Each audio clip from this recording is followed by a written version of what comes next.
My entire life, I schemed relentlessly to win Shin Han-jo, only to become his perfect match in misery. He loved the fake heiress who usurped my fortune and glory for over a decade. So he hated me. Hated me for turning his childhood sweetheart into a fool. Hated me even more for my countless crimes that led to the annihilation of the entire Shin family. Yet in the end, it was he who knelt upon the jade steps, sacrificing his life to buy me a path to survival. He said, "Jiang Yan-yu, if time could be reversed, I would rather never have reached out to you that day." When I opened my eyes again, I had returned to the year I was just reclaimed by the Ministry of Revenue. The man before me was still young and tender, his features gentle. Shin Han-jo, this time, I will spare you. I gazed upon the faces before me, faces that should have long since faded from existence. A sense of disorientation washed over me. My father and brothers, their expressions filled with urgency, demanded, "Jiang Yan-yu, where have you hidden Ah-chan?" So this was the moment I had reincarnated into. I had lured Jiang Chan out of the mansion, hired a band of bandits, and orchestrated the loss of her virtue. Ever since I was recognized and returned to the Jiang household, I had openly and covertly opposed Jiang Chan. Everyone saw it. Moreover, Jiang Chan's maid came forward to accuse me, claiming I had summoned her out. I returned unharmed, but Jiang Chan vanished. Who was responsible? It was obvious. In my past life, I insisted I knew nothing, that I'd merely gone out to play with Jiang Chan, only for her to vanish. When Jiang Chan was found, she'd not only lost her virtue but, traumatized by the ordeal, had become a simpleton. I never believed I'd done wrong. After all, hadn't Jiang Chan enjoyed years of luxury precisely because she'd usurped my place? I merely reclaimed what was mine. What wrong was there? As a child, I was stolen by enemies, fearing my mother's grief. The household brought in a baby girl to take my place. Later, the enemy informed my mother that after stealing me, he had abandoned me, and I had long since entered the cycle of reincarnation. From that day on, my mother fell gravely ill and died in sorrow. In truth, I had been found and raised by a couple, but my adoptive father was a compulsive gambler, and my adoptive mother was weak and helpless. When I was 6, they sold me, along with the jade token bearing the character yen from my swaddling clothes, to a wealthy local family. I served as a maid in the Zhang household for many years.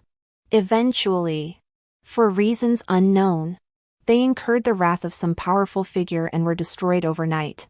During a famine, while fleeing, I encountered a kind family distributing soup. Their young mistress was not only beautiful, with every gesture dignified and graceful, but also possessed a heart of compassion, personally distributing aid outside the city. That was Jiang Chan. The matron by Jiang Chan's side recognized me almost immediately. I bore an uncanny resemblance to the late mistress, and I still wore the jade goose character token from my childhood. Only then did I realize I was not the maid Shui Xiaoyan. I was Jiang Yanyue, the legitimate daughter of the Minister of Revenue. Though my father and brothers felt guilt toward me, they remained distant. Their focus had always been on Jiang Chan. Naturally, my heart ached. The only one who saw through it was Shin Han-jo. On the day I returned home, everyone was worried about whether Jiang Chan would be upset. Only he approached me, extending his hand. "Is this sister you? She's just as lovely as I imagined." It was probably then that the obsession began to take root in my heart. In my previous life, after Jiang Chan was found, I was still basking in the joy of marrying Shin Han-jo. But I never imagined that Shin Han-jo would come to ask for her hand. For Jiang Chan, my eyes nearly popped out of my head. I couldn't tell if I was the one who had gone mad, or if Shin Han-jo had. Jiang Chan had already lost her virtue. Even if he was willing to marry her, the Shin family would never allow her to enter their household. Why would he insist on marrying her, even if it meant facing the entire city's outrage? So I drugged Shinhanjo, stripped myself bare, and lay beside him, framing this virtuous young master for a debt of passion. I forced Shinhanjo to marry me. Yet after the wedding, he never once set foot in my courtyard. Only then did I realize he had always loved Jiangchan, even though she was tainted by shame, even though she had descended into madness. I could never compare to her. Later, to clear myself of framing Jiangchan, I colluded with assassins from the Heavenly Mechanics Pavilion, intending to eliminate that nest of bandits. Unexpectedly, years later, the Heavenly Mechanics Pavilion conspired with foreign powers. This fire spread from me, engulfing the Shin residents. Even more unforeseen was Shinhanjo kneeling with my father and brothers upon the jade steps of the imperial palace, taking full responsibility for all the crimes.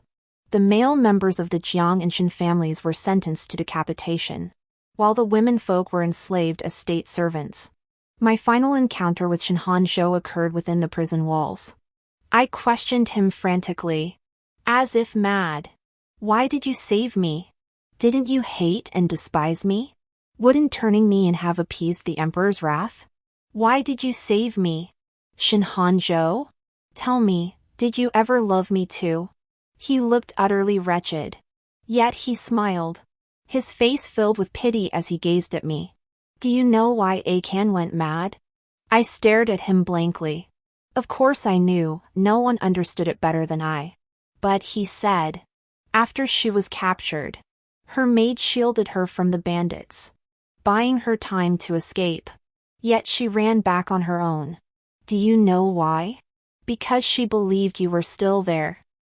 Those words struck like a thunderbolt. She believed you were still there. She ran back to save you, willingly enduring humiliation to save you. You thought you handled it flawlessly, didn't you? But you never expected one survivor to betray you. Akan was traumatized, reduced to the mental state of a 6-year-old. When I asked for her hand in marriage, it was to atone for your sins, and for my own. I shook my head numbly. No, that's not true. You must be lying to me. You must be lying to me. Shinhanjo looked at me, a bitter smile on his face. Jiang Yenyue. If only time could be turned back. I wish I had never reached out to you that day. Seeing my prolonged silence, Father raised his hand and struck me hard across the face. If anything happens to Akan, I will never let you off the hook. That was when Shinhanjo arrived. Hearing Jiangchan was missing, his expression turned frantic. Little you, tell me where you took Akan. If a momentary sisterly quarrel leads to such a tragedy, it would be unforgivable. Hearing Shinhanjo's voice, I nearly broke down. I knew where she was. I no longer had any reason to harm Jiangchan. Even if she were buried in an unmarked grave, Shinhanjo would still marry her spirit tablet. Wouldn't he? They found Jiangchan without much effort. This time, even her protective maid suffered only superficial injuries. For a moment, everyone gathered around Jiangchan, as if they'd recovered a long-lost treasure. Watching Shinhanjo beside her, breathing a long sigh of relief, my heart tightened slightly. Shinhanjo, if I could let go of my obsession with you, in this lifetime, could you live 100 years? Jiangchan was the first to notice my gaze. She ran towards me, her voice still trembling with fear. Ah, you. Thank goodness you ran out in time and rushed home to warn us. That's how I escaped danger. Her words fell like a bomb, silencing everyone. My father, brother, and Shinhanjo's faces flushed with guilt. They seemed to regret having so easily blamed me earlier, now looking utterly flustered. Jiangchan noticed their reactions and hurriedly explained for me. We had planned to visit the temple together, she declared, but encountered bandits. Thankfully, I acted swiftly and saved her. Her words were spoken with absolute conviction. I burst into laughter, startling everyone present. Yet as I laughed, my vision gradually blurred. What a fool! She didn't realize she'd nearly plunged into an abyss of no return. Yet she was still desperately defending the very culprit. In both past and present lives, I've been defeated by this foolish woman. For several days, I shut myself away. My father and brothers assumed my gloom stemmed from the injustice I'd suffered that day. They sent numerous gifts to my courtyard. In my past life, I tried desperately to fit in with them, yet never received such treatment. So, all it took was saving Jiang Chan to win their favor. My elder brother even sent several exquisitely crafted mechanical toys. One was a swan with wings spread wide, lifelike in every detail. I thanked him indifferently. My brother scratched his nose, seeming slightly unsettled, remarking that I'd been a bit too docile lately. I sneered inwardly. Not to brag. If I ever decided to cause trouble, you wouldn't even get a coffin. A few days later, the eldest princess sent invitations to all the noble houses, inviting them to a flower viewing banquet. Such banquets were always prime opportunities for networking and forming alliances. Jiang Chan chattered away beside me while I secretly observed the nobles and officials. His Majesty had 3 sons, the Crown Prince, the 3rd Prince, and the 7th Prince. Among them, only the 7th Prince remained unmarried. He had been granted the title Prince of Ning and would soon depart for his fiefdom. This flower-viewing banquet was likely arranged for him. The 7th Prince, Xiao Ji, possessed exquisite beauty, feminine features in a man, and was of the highest royal lineage. Yet few noble families in the capital desired to marry their daughters to him. This reluctance stemmed from his mother's past, once the emperor's most favored consort. Her family, the Gu clan, had been implicated in a treasonous plot to replace the sovereign. The emperor had exterminated the entire Gu family, sparing only Xiaoxi out of consideration for past affection. Moreover, though the 7th prince was handsome, he was a thorough wastrel, spending his days intoxicated by mechanical devices and jade carvings, hardly a suitable husband. Thus, no one could have imagined that Xiaoxi would ultimately ascend the throne. I made up an excuse to send Jiang Chan away, seeking a secluded spot, only to unexpectedly run into Shen Hanzhou. The man before me hadn't yet acquired the steadiness of his later years. He was still youthful and inexperienced. Yet his eyes remained as gentle as ever, never changing. When I was a maid in the Zhang household as a child, I heard the wealthy young masters say, "Love is pity. If someone begins to pity you, it means they are falling in love with you." So, I wanted Shen Hanzhou to pity me. Wasn't I pitiful? My family had all been snatched away by Jiang Chan. Besides, Jiang Chan was proper to a fault, but dull-witted. I was far more interesting than her. Shen Hanzhou's eyes gradually filled with me. I thought, as long as I had Shen Hanzhou, I could do without anyone else. But Shen Hanzhou was a good man. His pity was genuine pity. Yet he got entangled with a mess like me. Such a kind, compassionate soul didn't deserve this ending. I spoke harshly to you before. These past days, you've shut yourself away, and I haven't had a chance to apologize. It took me a while to recall his stern frown that day when he demanded where Jiang Chan was. I thought to myself, you were actually being too gentle. Usually I'd be the one initiating conversation. But today's sudden silence clearly unsettled Shen Hanzhou. He finally said, "In a few days, I plan to come and propose." My heart fluttered uncontrollably. Well, so be it. Didn't I already know the moment I let go of my obsession? Everything should return to its proper course. This is for the best. Shen Hanzhou's ears grew even redder, but I had no mind to admire the sight. I merely said my maid was waiting for me. I had just hidden behind the rockery, trying to steady my emotions. A dagger pressed silently against my lower back. Behind me came Xiaoxi's deep voice.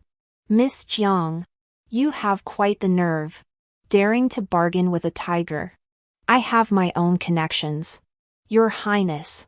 Simply say whether you wish to cooperate with me. I showed no fear, turning to flick his dagger away. Inwardly, I couldn't help but scoff. You, a tiger? Right now, you're barely a rabbit. Days prior, I delivered a letter to Xiaoji. It revealed the whereabouts of the person he sought. But he wasn't the only one searching, the crown prince and third prince were hunting him too. Thus, though wary, Xiaoji dared only threaten me, not harm me outright. That man was too crucial to him. He couldn't afford to gamble. Xiaoji's almond-shaped eyes narrowed. The charming air that had graced his gaze while admiring the flowers vanished without a trace, replaced by a hint of ferocity. It gradually overlapped with the image of that frail emperor from my past life. What do you seek? He demanded. I know your highness is no ordinary man. I'm betting on your victory. Xiaoji sneered coldly, the Jiang family serves the third prince. Yet you believe I will prevail?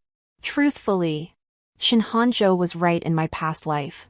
He sought to save his own kin. And since I happened to be among them, he grew overly sentimental. The annihilation of the Shen and Jiang families stemmed from the third prince's defeat by the crown prince. The celestial mechanics pavilion was merely the spark. This time, I've latched onto the true power early. The Jiang and Shen families won't repeat their mistakes. I didn't answer Xiaoji's question. Instead, I said, you may not trust me. To prevent me from revealing the information, you could kill me right here. But I dare say I'm the only one in this world who can lead you to that person. If you kill me, you'll surely regret it. I met his gaze with a hint of provocation. Having faced death once, my words carried far more conviction. Xiaoji hesitated, lowering his eyelashes as if weighing a decision. Come to think of it, the last person I saw in my previous life was Xiaoji. Back then, I worked as a menial laborer at the laundry bureau. While daydreaming, I hummed a Jiangnan folk tune I'd learned when I was a maid in the mansion. That was the first time I saw Xiaoji. Only later did I learn that this man of such striking beauty was the new emperor they spoke of, brutal, tyrannical, and a ruthless killer. Xiaoji said his childhood wet nurse often sang this very song. Only the melody was different. I smiled and explained that in the South, this was a lullaby used to soothe children to sleep. Often, they would simply substitute the name of the child in the household. And naturally, it became another tune. After that, Xiaoji often came to find me. When his headaches flared, only that lullaby could bring him some relief. He shared many more personal stories with me. His entire journey to this day was driven by vengeance for his mother. Yet in pursuing that vengeance, he lost many people dear to him. To avenge those losses, more lives were taken. A cycle that repeated endlessly. Only after ascending the throne did he look back and understand what it meant to stand at the pinnacle of solitude. To be utterly alone. Xiaoji summoned me to his presence. He needed nothing from me, save to hear my songs and to have me prepare another plate of those sickeningly sweet pastries for him. His days were numbered. Beneath the splendid robes lay a body ravaged by illness. Yet unexpectedly, I met my end just before him. Xiaoji's harem lay empty, drawing the gaze of the great clans. My favor with Xiaoji made me a target for all. A cup of poisoned wine ended my foolish life. I still remember before I died, Xiaoji rushing toward me, his eyes filled with terror. At that moment, I thought, how pitiful.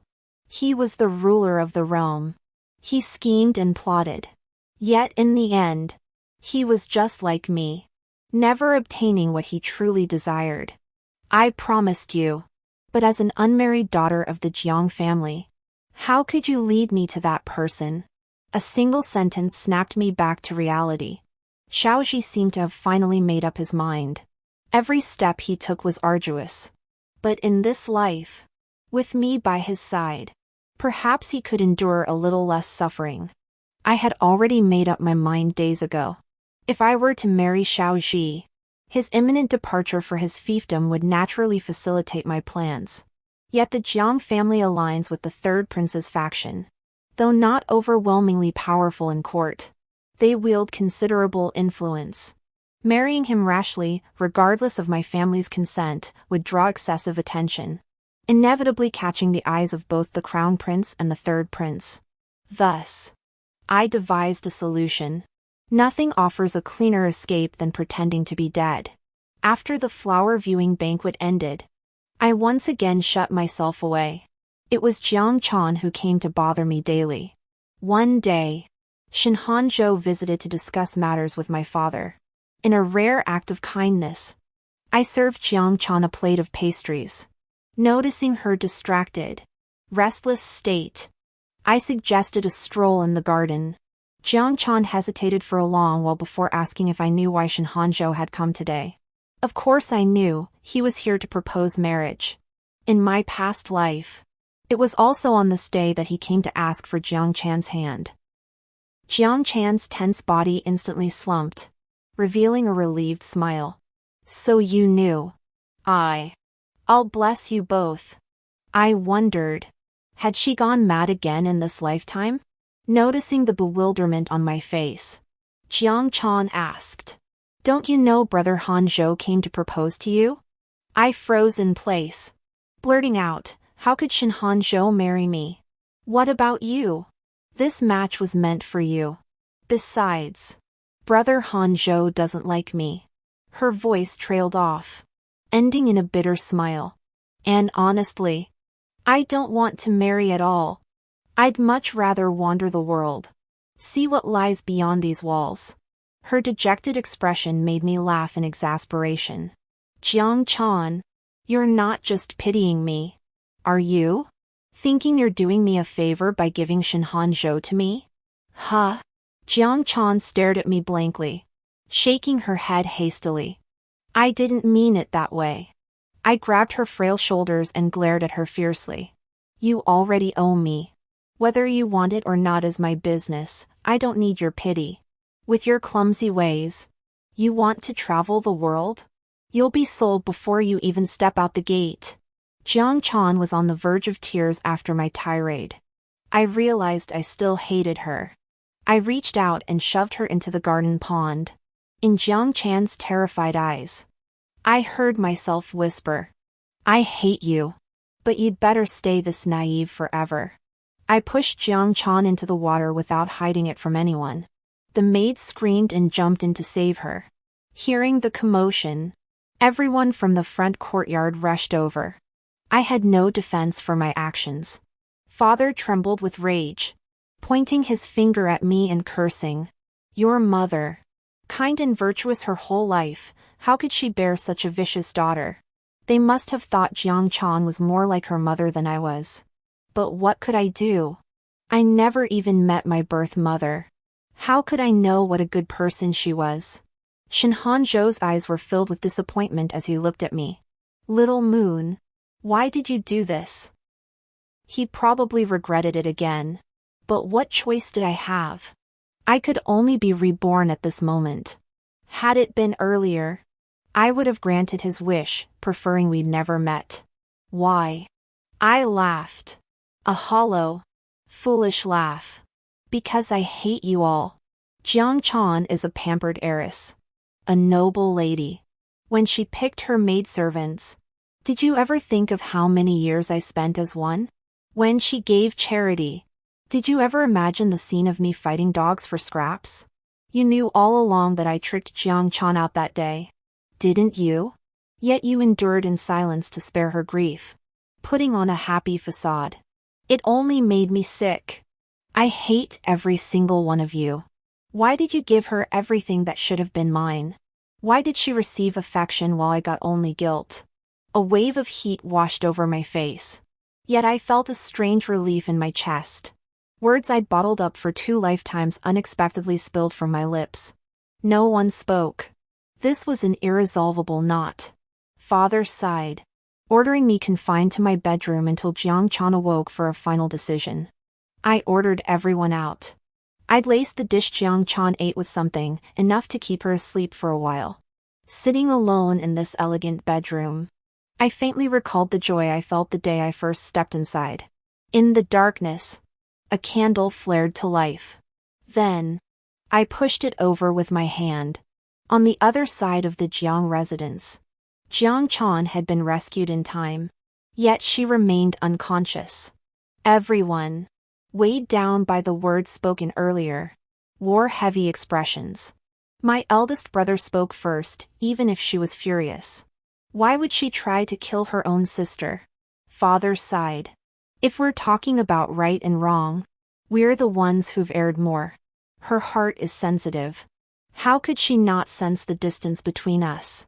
It's my fault that caused the sisters to turn against each other. It was at this moment that Jiang Chan slowly regained consciousness. The first words out of her mouth were, "Where's IU?" Her brother, both angry and heartbroken, snapped, "You still care about her? She certainly doesn't care about you." But Jiang Chan began to cry. "No. You must have had some unspoken reason. I just feel she didn't truly want to harm me. She looked so sad back then. Go find her now. I must hear her explanation in person." Her brother sighed, pressing his hand to his forehead. "Your kindness is what let her take advantage of you." Just then, a sudden commotion erupted outside. Someone shouted, "Fire! Fire!" Startled, everyone scrambled to their feet and rushed to the windows. The source of the blazing inferno was the courtyard of the second young mistress of the mansion. Shaoxi still hadn't married his consort. But he was an unloved prince to begin with. And just days ago he'd further angered the emperor. Suspecting he deliberately delayed marriage to stay in the capital, the emperor banished him directly to his fiefdom. After all, once a prince was in theft and left the capital, he was effectively removed from the succession race. Inside the carriage, Shaoxi closed his eyes to rest. The guards beside him, however, clearly disliked me. I've never seen a woman so audacious. To have our master steal a corpse into the Jiang residence to aid your deception. Do you realize this act will strip you of your status as the Jiang heiress? To go this far, could it be you've set your sights on our master, hoping to become his concubine? Even Shaoxi, a man of such steadfast temperament, was stung by these words. Only then did I turn my gaze to Guju. In my past life, I had never seen him. I'd only heard fragments from Shaoxi. Guju was a guard left to him by his uncle, though he was actually his cousin. Sadly, he died young. Miss Jiang, I have no desire to pry into why you wish to leave the Jiang household. But I have fulfilled my promise to you, you must fulfill yours to me. Shaoxi opened his eyes slowly, a flash of grim resolve in his gaze. I waved my hand without a trace of guilt. Of course. Let's go fetch her now. I led Shaoxi through winding country lanes, turning left and right, even taking wrong turns several times. Guju nearly drew his sword in frustration, accusing me outright of deceiving them. Then, a dilapidated thatched cottage suddenly came into view. I pointed to it and motioned for Shaoxi to knock on the door. An old woman opened the door. Her face was hideously disfigured, half of it almost completely destroyed. Her eyes were cloudy and her gaze vacant. Yet at the very first sight of this old woman, Shaoxi stiffened, his body rigid, on the verge of tears. He whispered softly, "Nanny One." The old woman paid no heed, showing no reaction to the name.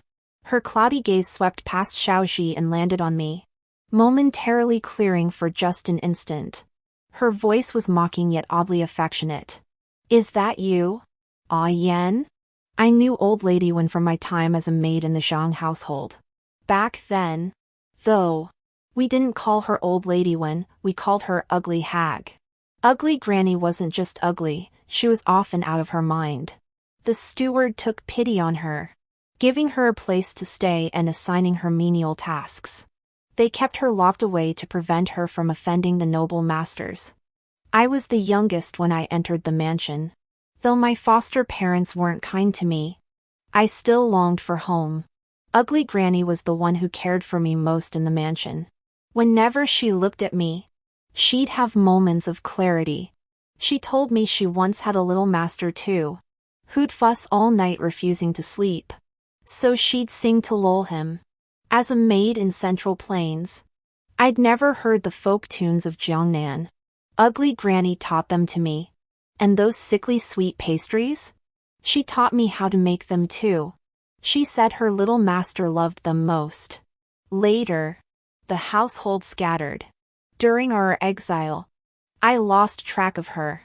In a past life, Xiaoxi searched tirelessly for her.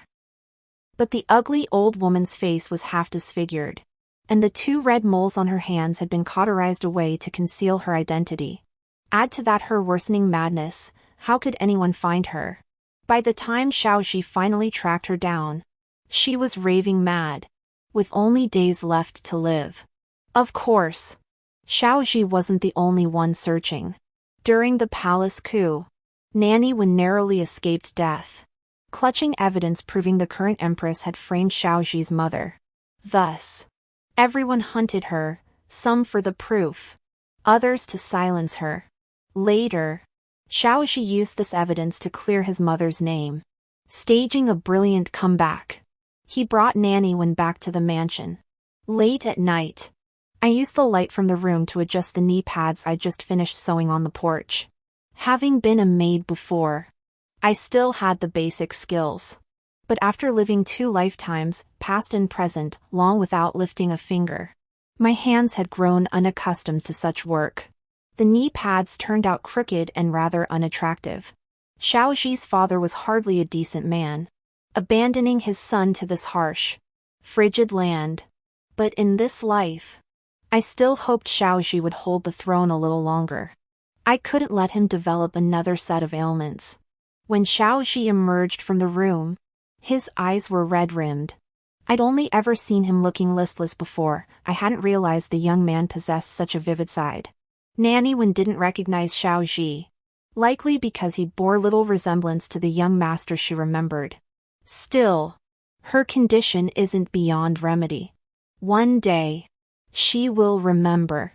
Nurse Wen once told me stories of her time in the palace, which is how I came to know her identity and your circumstances. I spun Xiaoxi a whole tale. He'll likely never know that everything I shared about him was actually told to me by him himself. But thankfully, with Nanny Wen present, the matter was smoothly resolved. Gu Zhu's expression changed dramatically. He knew better than anyone how important Nanny Wen was to Xiaoxi. Miss Jiang, I apologize for my earlier rudeness. I hope you'll be magnanimous and not hold it against me. I suppressed the smile tugging at my lips and replied with great generosity. Ah, after such a long journey, my whole body aches. A hot bath would be most welcome.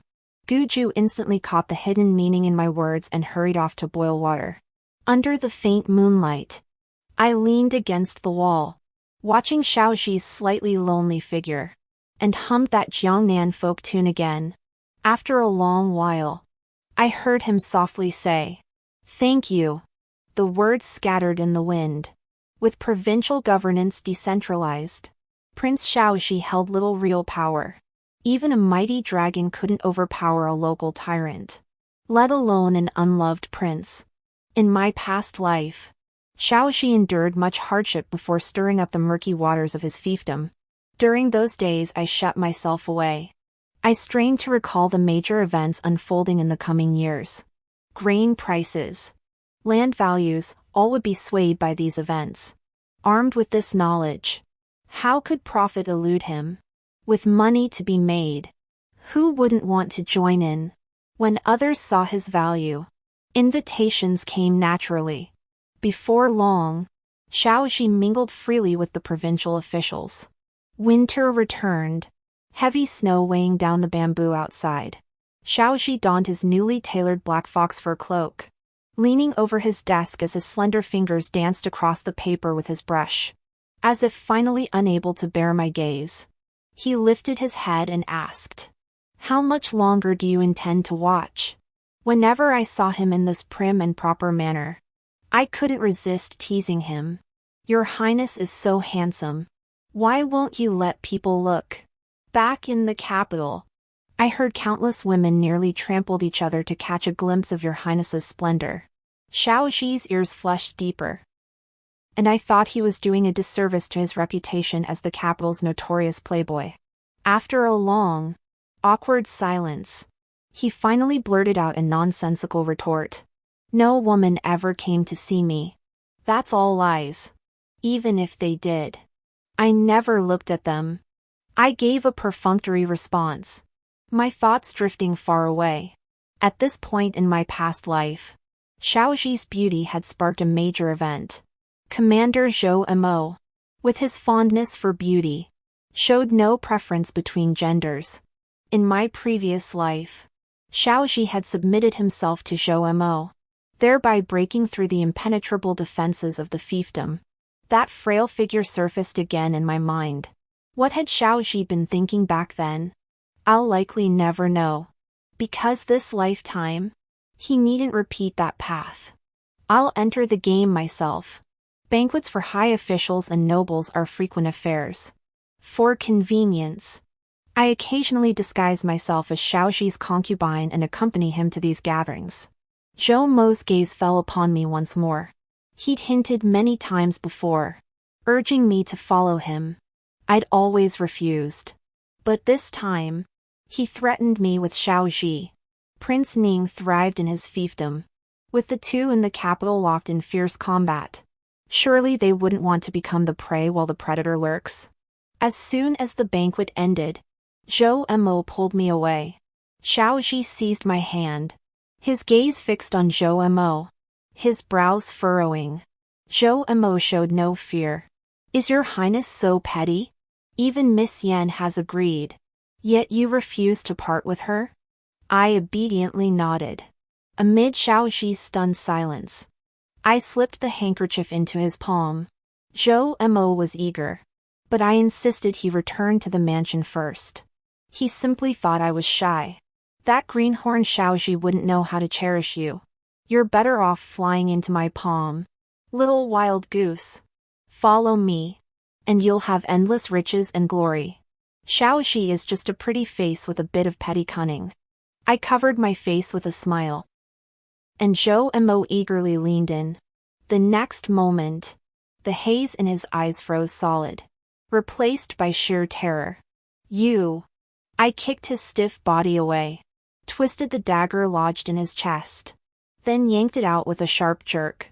Zhou Mo crashed to the floor, blood splattering across my face. I spat on his body, a smirk curling my lips. Truly a rotten bastard, even his blood stinks. Zhou Mo had risen from the gutter as a thug and gangster, acting with arrogant tyranny and making countless enemies. And he was utterly devoid of self-awareness. He still didn't know. He was the one out of the game. Xiaoxi stood outside the door, his guards already surrounding the place so tightly not a soul could slip through. With Zhou Mo dead, your Highness could now place his own men inside.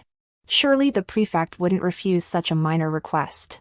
In the Zhou residence's secret chambers lay the various beauties Zhou Mo had imprisoned.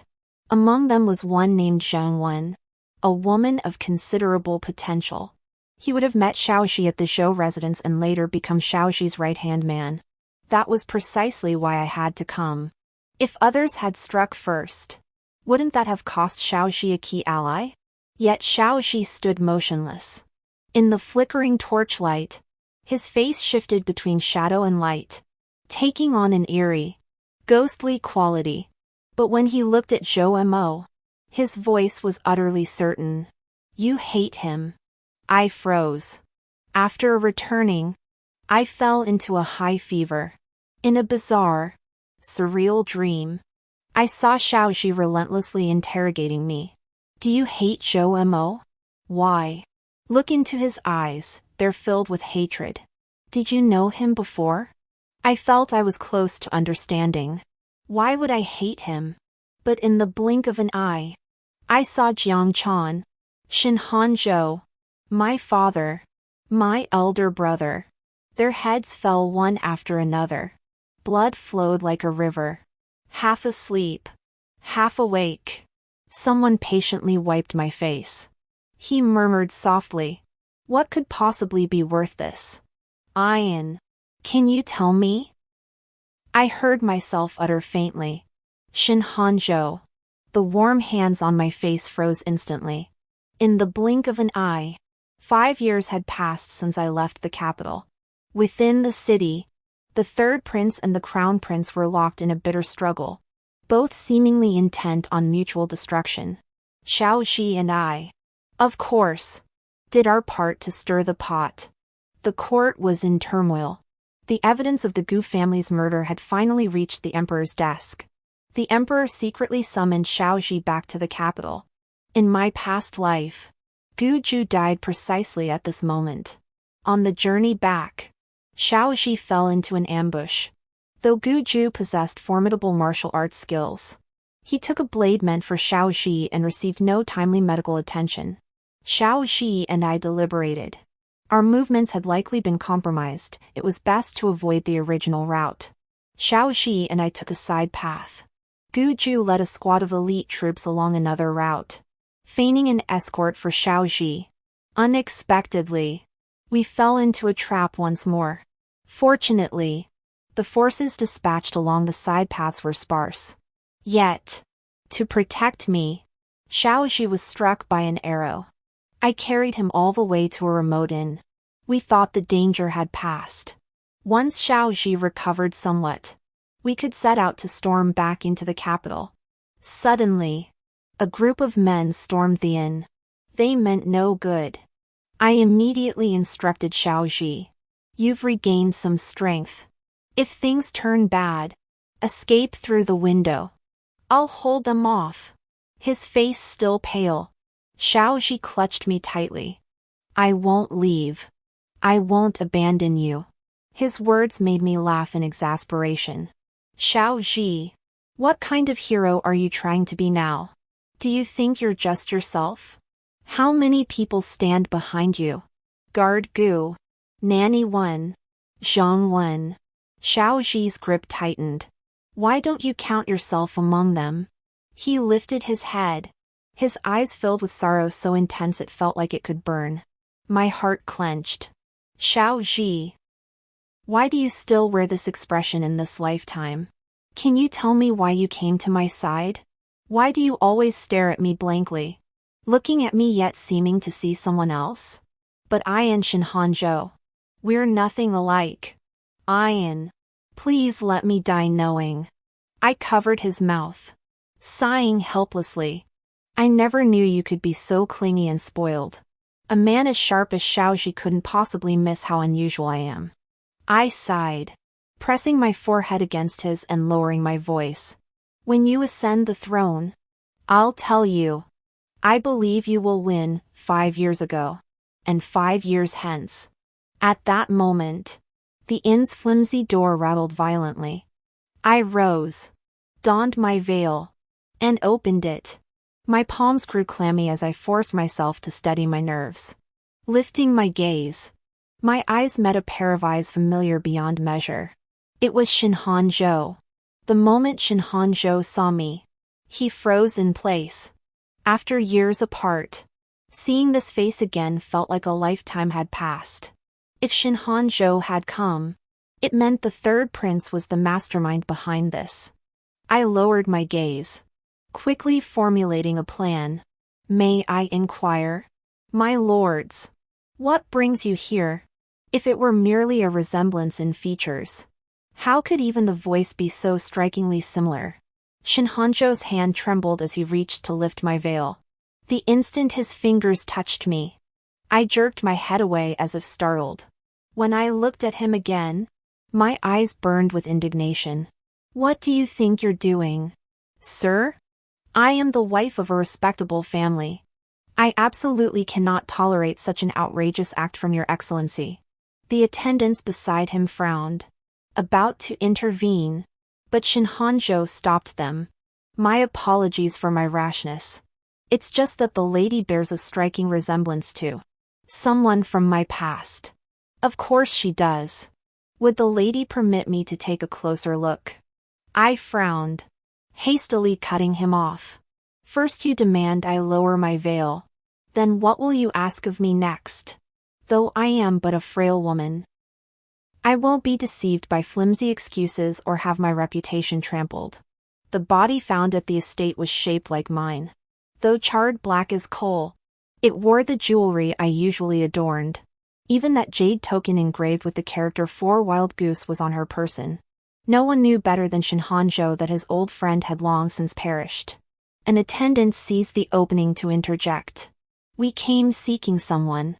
How could a woman like you be here alone? Is there a man in the room? My eyes widened. Tears streamed down my cheeks as I flung the door open. My maid merely went to fetch water. If you doubt me, search the room yourselves. How dare you slander me? I'd rather die cleanly. My words struck Shin Hanzhou's heart. His form nearly faltered as he barked at his men to withdraw. Nothing here. Search elsewhere. The weight in my heart suddenly lifted. All these years, he hadn't changed a bit. Still so easy to manipulate. Shin Hanzhou's face was now flushed with shame. His cheeks slightly reddened, a flash of pain in his eyes. Forgive me. It was only because your features and voice bore a passing resemblance to an old acquaintance that I rashly offended you. I beg your pardon. I simply missed her too much. After Xiaoxi and I returned to the capital, the political climate shifted abruptly. The Empress and Crown Prince, wielding immense power, had long aroused the Emperor's suspicion. Now, exploiting the pretext of persecuting loyal officials, he deposed both the Empress and the Crown Prince. The third prince suddenly found himself in the limelight, seemingly with the throne already in his grasp. Yet, unexpectedly, his reign was short-lived. His covert recruitment of troops, embezzlement, and abuse of power were successively exposed. The third prince racked his brain in vain, unable to fathom how his most deeply hidden secrets had materialized as damning lists, laid out before his father's desk. It was as if his underwear had been stripped bare. Some details were even clearer than he himself had known. Enraged, the emperor fell gravely ill. He posthumously honored Xiaoxi's mother as empress and appointed Xiaoxi as crown prince, entrusting him with regency. Only then did everyone realize how long Xiaoxi had been lying in wait. The emperor's illness worsened. Upon discovering his beloved third son had poisoned him, he coughed up more blood. Before long, the emperor passed away. Xiaoxi ascended the throne. Amidst the tumultuous power shift, everyone in the court felt their position was precarious. Naturally, this included the Jiang and Shin families. The new emperor settled scores and bestowed rewards. As former supporters of the third prince, a sharp blade hung perpetually over their heads, its fall unpredictable. When I carried the imperial edict home, an inexplicable wave of homesickness washed over me. It was a feeling I hadn't even experienced when I was first recognized and brought back to the Ministry of Ceremonies. Guilt or parental affection, none of it mattered anymore. In my previous life, they had ultimately spared my life. I owed them repayment. When I arrived, my father, brothers, and Shin Hanzhou stood at the main gate. Shin Hanzhou's eyes flickered with surprise and doubt when he saw me. You are. His shock was understandable. After all, he had seen me in this very disguise just 2 months prior. I drew a deep breath and, under everyone's gaze, lifted my veil. Xiaoxi has been quite busy lately. Not only with administrative duties, but also with being angry. I asked considerately, Your Highness, why are you so angry? He gave a cold snort and flung the memorial he held onto the table. Over the years, he had grown much taller, his features gaining a touch of sternness. When unsmiling, He truly carried an air of authority. I heard Shin Hanzhou fell gravely ill after seeing you that day. Now that he's awake, he's writing memorials begging me to grant him a marriage with you. I raised an eyebrow in surprise. So that's what this was about. Oh. Did your highness agree? Xiaoxi looked at me as if I were an idiot. Then, as if recalling something, his expression darkened further. Considering kinship and closeness, Minister Jiang naturally holds greater weight. I must consult you before making a decision, otherwise. Wouldn't that be meddling in matchmaking? I rarely saw him in such a sarcastic mood, and I couldn't resist the urge to tease him. Ah, it is a matter of great importance after all. I must discuss it with Brother Shin before making a final decision. Since I have an appointment with him today, I shall take my leave now. Xiaoxi froze upon hearing this, his eyes widening in surprise. Huh? He couldn't believe I'd accepted it so readily. And now she was rushing off again. But today, I wasn't going to see Shin Hanzhou, I was going to see Jiang Chan. Last time I delivered the imperial edict to the Jiang residents, I'd only met them briefly. The courtyard I'd burned down had been rebuilt, its furnishings and decorations identical to how they'd been before I left. Only the small wooden carving of a wild goose at the bedside, clearly the work of an amateur, showed a certain roughness in every detail. Father and brother both had tears in their eyes, as if they had much to say. But I didn't know what to say. I just said we'd meet another day. Next time for sure. Then yesterday, I received news from Jiang Chan. This time, she truly intended to travel the 4 seas. I'm sorry. Jiang Chan lowered her head, her eyelashes trembling lightly. I didn't understand why she was apologizing to me. Truthfully, when you burned yourself to death that day, I felt a flicker of relief. My eyebrow twitched, and I almost thought I'd heard wrong. Back then, I thought, if you died, Brother Hanzhou would marry me. But then I realized Brother Hanzhou loved you. Even without you, he would never marry me. I think I finally understand what you meant when you said you hated me that day. This must be what that feeling tastes like. After speaking, she forced a relieved smile, yet it looked uglier than tears. The room fell silent. She stood there like a prisoner awaiting sentencing, waiting for my verdict. I never imagined Jiang Chan could harbor such thoughts. My body convulsed uncontrollably into laughter. The maids in the room thought I was losing my mind again. Truthfully, it was I who felt the deepest release. Finally, I've caught you. I knew you couldn't possibly be as good as they claimed, as pure and flawless as they said. At my words, Jiang Chan's face flushed crimson. Her hands fumbled awkwardly across her cheeks, as if one more word from me would drive her to shamefully smash her head against the wall. I'm sorry. I'm so sorry. I've been so cruel. How can I ever make it up to you? As expected, there's nothing to discuss with someone like this. I pulled out a jade token engraved with a wild goose character and tossed it into her lap. Jiang Chan stared at me blankly. Didn't you say you wanted to travel the world? Do you think you can traverse the mountains and rivers with your useless maids and a few palace guards? I've assigned some men to protect you secretly. Keep that token safe, they'll shield you if anything happens.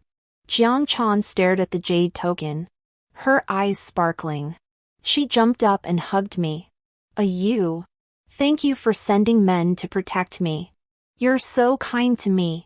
The scent of magnolia blossoms wafted from her hair, lingering at my nose, refusing to dissipate. I pushed her away with disdain, snorting coldly. Humph. You're just afraid something will happen to you. And then I'll have to come looking for you anyway. This time, I truly admit defeat. Words should never be spoken carelessly. I'd finally conjured a pile of excuses to escape my father and elder brother. Yet the moment I stepped outside, I bumped right into Shin Hanzhou. He wore light clothing, His complexion pale, likely from lingering illness.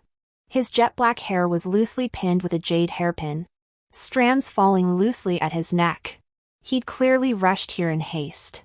For whom was self-evident. I glanced up at the light snow drifting from the sky and offered a well-meaning reminder. I hear you've just recovered from a serious illness. Lord Shin. You should take care of yourself. Shin Hanzhou forced a smile. Thank you for your concern. Sister Yu. I gave a slight nod, intending to leave, but Shin Hanzhou called out to me. Yu. If in this lifetime, I were the one to remember everything first, would our ending be different? My body faltered slightly, as if something within my chest were slowly collapsing. Yet, it felt like a weight had been lifted. Shin Hanzhou was a moon that once shone upon me. Alas, he was a full moon. There was no room for me to intrude. I turned to look at him. Shin Hanzhou, haven't we already become different? This lifetime, we didn't become bitter lovers, tormenting each other. The people we cared about didn't die either. Snow fell upon his long lashes, melted by his warmth, then slid slowly down. Yes. His expression remained unchanged, a faint smile playing at the corners of his mouth, revealing no emotion. Shin Hanzhou thought. She loved the moonlight that shone upon her, but perhaps she never truly loved the moon itself. 16. When I returned to the palace, I saw Xiaoji pacing in the study. His peripheral vision caught me, and he immediately sat down, pretending to read a book. He didn't even notice he was holding it upside down. Then, as if by accident, he asked, "How did the talks go?" I nodded and replied, "Not bad. We cleared everything up." Xiaoji shot to his feet, staring at me in disbelief. You too? You really agreed?" I nodded. Of course we agreed. With Shin Hanzhou possessing his past life's memories, there was no need for further explanation between us. Even if I did nothing in this lifetime, the fact remained that Jiang Chan and hundreds of lives had once stood between us. This was for the best. It saves a lot of trouble. Xiaoji stepped before me, searching my face for even a trace of mockery. But there was none. His voice grew hoarse. What about me? What does that make me? I fought the urge to curl my lips into a sneer, turning away so I wouldn't have to look at him. Considerate pity for you. Behind me, silence fell instantly. I felt a pang of worry. Had I really made him cry? I'd surely get scolded by Auntie Wen for bullying him again. But before I could turn back, a warm body pressed against mine. On the palace floor, two shadows overlapped, intertwined like tangled threads, yet also like lovers caressing each other.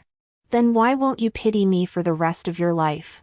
At the start of my rebirth, I'd considered becoming a proper young lady like Jiang Chan, a good person. With my past life's memories, I could surely avoid all the mistakes of my former existence. But I didn't. I chose another path. Perhaps even then, I already knew the answer. Side story. Xiaoji had been in a good mood lately, except for the occasional sight of Shin Hanzhou. But this man kept insisting on hovering around him. Of course, he wasn't hovering around Xiaoji, he was hovering around Jiang Yanyu. This, too, grated on Xiaoji. Yet he couldn't show it too obviously, lest he seem petty and narrow-minded. Though Xiaoji believed that if Jiang Yanyu had any sense, she wouldn't have set her sights on Shin Hanzhou. Just in looks alone, he was leagues ahead. What's more, Shin Hanzhou seemed to have once played the field between her sisters, sowing discord between them. A man like that was utterly unworthy of trust. But then again, he was someone she'd loved in her youth. The weight he held in her heart was different from anyone else's. Otherwise, why would she even call out his name in her dreams? But Shin Hanzhou was a man of some talent, and his actions were beyond reproach. even if she wanted to pick a fight. She couldn't find a reason. Thinking about it this way, she couldn't help but feel stifled for days on end. Thus, this jar of aged vinegar needed to be stirred up every so often. Finally, one day, Jiang Yenyue couldn't take it anymore and hurled a jade pillow at him. If you mention Shen Hanzhou again, just go be with him. Xiao Zhizhi, realizing he'd provoked her, hurried to appease her. But as he coaxed her, he ended up coaxing himself into a state of hurt. When you were in your fief, whenever you felt down, you'd get yourself dead drunk. After drinking, you'd just stare blankly at me and then call out Shen Hanzhou's name. And that day at the inn, you promised to tell me. But instead you went straight to him afterward, even calling him brother.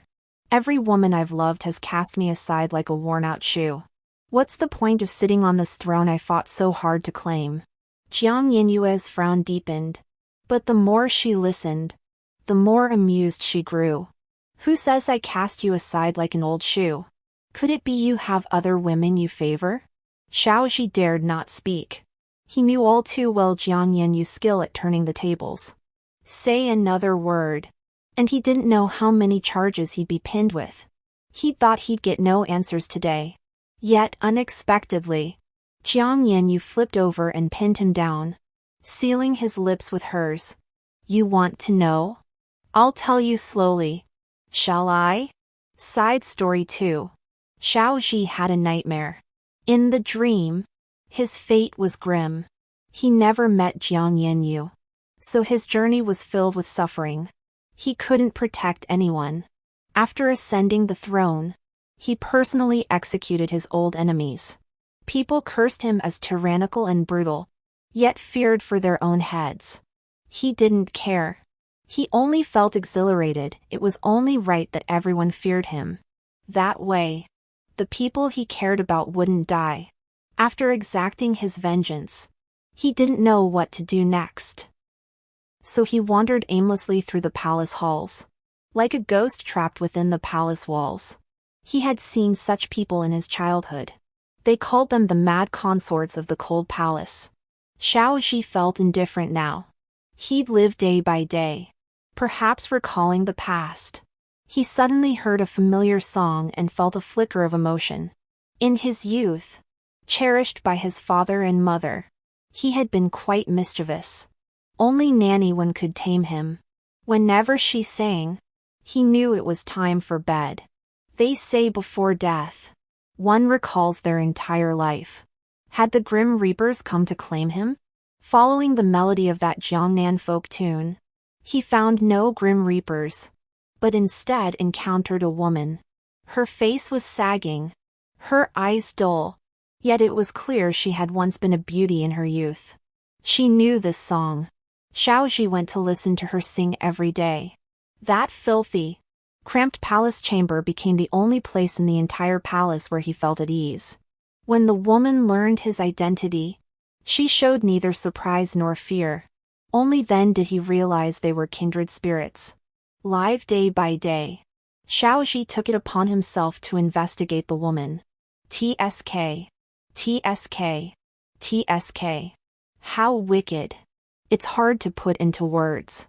But suddenly, her smile burst into his mind again. When he asked her how she learned that first song, the woman lowered her head. A faint smile appeared on her usually expressionless face. It was someone who was very kind to me when I was a maid who taught me to sing it. Did she regret it too? If she had just stayed a little maid, perhaps she would have been happier. Xiao Xiping loathed those with venomous hearts above all else. Yet suddenly, he felt a pang of pity for her. His health was failing day by day. No longer able to muster the strength to traverse half the palace to hear her sing, he had her transferred to his side. If he were to die suddenly, at least someone would know, wouldn't they? But he never imagined she would depart before him. Then again, he had never been able to protect anything. He slowly approached her, carefully wiping the blood from the corner of her lips. Then he closed her eyes, still warm with life. If there is a next life, may you be a wild goose soaring through the heavens. The end.